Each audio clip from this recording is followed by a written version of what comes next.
In this video, I'm going to show you how you can add Sidebar AI chatbot on your Firefox browser. If this video helps, please like and subscribe to this channel.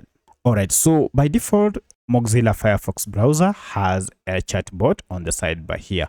However, if you are missing one and you wish to add, go ahead and just open your Firefox browser and go to menu here. From menu, scroll down to settings, and then from settings, you should see on the sidebar we have this option called AI controls.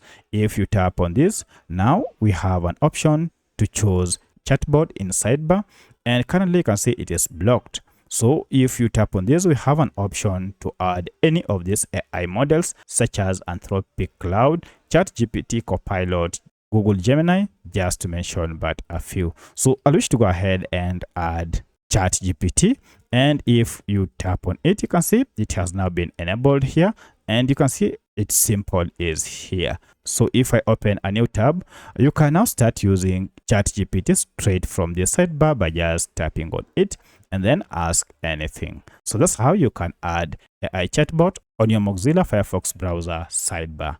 If you have any other question, kindly let me know in the comment section. Otherwise, thanks for watching, and let's meet in the next video.